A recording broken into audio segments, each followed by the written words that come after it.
En prélude à la mobilisation nationale unitaire interprofessionnelle du 27 janvier, des salariés de la branche bricolage sont venus manifester à l'appel de la CGT Commerce, Distribution et Services devant le magasin Leroy Merlin de Saint-Denis pour revendiquer des hausses de salaire. On répond à l'appel de la Fédération Commerce suite au mépris du patronat en fait, qui aujourd'hui ne souhaite pas revaloriser les grilles de salaire à la hausse. On a choisi ce lieu parce qu'il est symbolique, c'est le Stade de France, pour interpeller la branche, pour lui expliquer que 13 milliards de bénéfices, quand on les fait, il faut les redistribuer aux salariés, ce qui n'est pas le cas aujourd'hui. Il y a eu un mouvement de grève chez Leroy Merlin suite au rendu des NAO qui n'était pas à la hauteur de ce qui était espéré, une redistribution des richesses qui était loin du compte puisque sur la période de la crise Covid, ils ont fait à peu près 9 milliards de bénéfices et donner 1% d'augmentation, ce n'était pas suffisant. Ça a fini avec 4% d'augmentation, ce qui est un mieux, mais on ne peut pas encore parler d'acquis social. On parlera d'acquis social quand on arrivera au SMIC à 2 000 €, qui est le repère de base de la CGT, et il y a largement les moyens pour les donner. Le salaire moyen environ, c'est 1 800 € brut par mois. Voilà, c'est le salaire moyen de chez Castorama, que vous ayez après 20 ans de travail.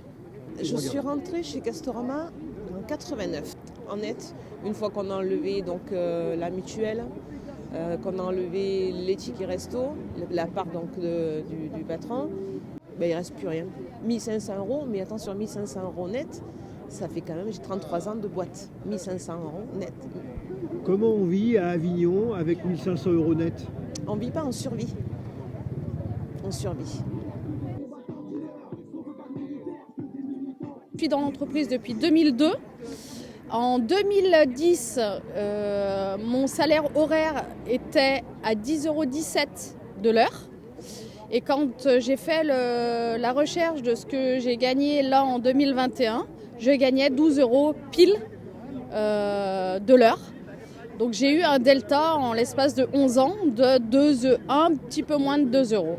Donc avec ça, on vit comme on peut. Et on vit pas, on survit. C'est surtout ça qu'il faut bien avoir à l'esprit, c'est qu'on survit. Les sacrifices, ça peut être surtout, c'est les vacances. Ça peut être les vacances, ça peut être les loisirs, le cinéma. Le cinéma, c'est 10 €.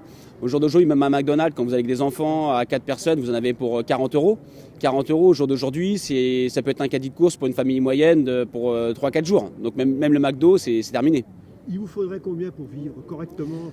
Je pense qu'au jour d'aujourd'hui, en Ile-de-France, un salaire moyen, on ne va pas exagérer, mais il faudra 2 200, 2 300 € net par mois. C'est pour ça qu'on est là aujourd'hui. On vient réclamer du pouvoir d'achat et pas du pouvoir de survie, justement.